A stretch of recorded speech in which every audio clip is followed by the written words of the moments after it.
So shortly thereafter, I resigned and went and started my own clinic, which happens to be named Tahoma Clinic. Tahoma is the Native American name for Mount Rainier.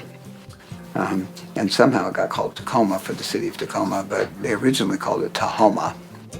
So I started the clinic there. I practiced there by myself. We moved to another location in Kent. And about that time, I got a telephone call from a recent graduate of the University of Maryland Medical School. This was, by the way, late 70s now, by the name of Alan Gaby.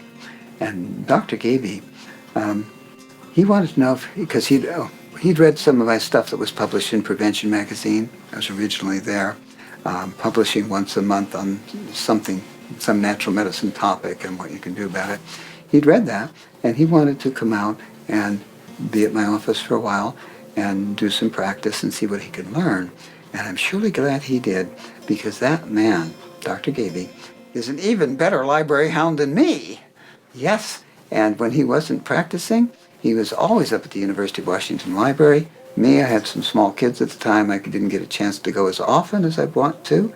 And as we all know, the internet now makes it a lot easier to find things online, such as the National Library of Medicine and so forth, but that wasn't there in the late 70s.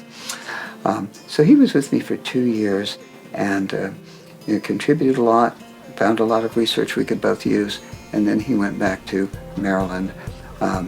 His family was there, and he had no family out here, so he went back.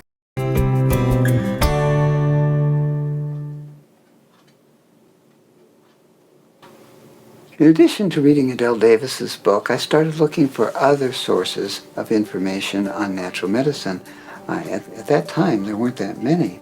And I basically tripped over a copy of Prevention magazine, which at that time was run by J.I. Rodale, that's the name, and was entirely full of natural medicine information.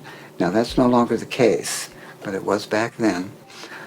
So I thought, well, what the heck? I know how to write, and so I wrote off a couple of sample articles and sent them off to the editor-in-chief of Prevention magazine, who very politely and nicely asked me to write them a monthly article about something. And so that happened, namely once a month in Prevention magazine, until, unfortunately, J.I. Rodale either died or lost control of the company. I forget which it was. I don't know. And at that point, they politely told me they didn't want me anymore. And guess what started appearing in Prevention magazine? Articles for things that weren't entirely, advertisements for things that weren't entirely natural. So it's just as well I didn't write for them anymore. Now, after that though, I started my own little newsletter called Nutrition and Healing, and that grew by the early 2000s, from the 80s.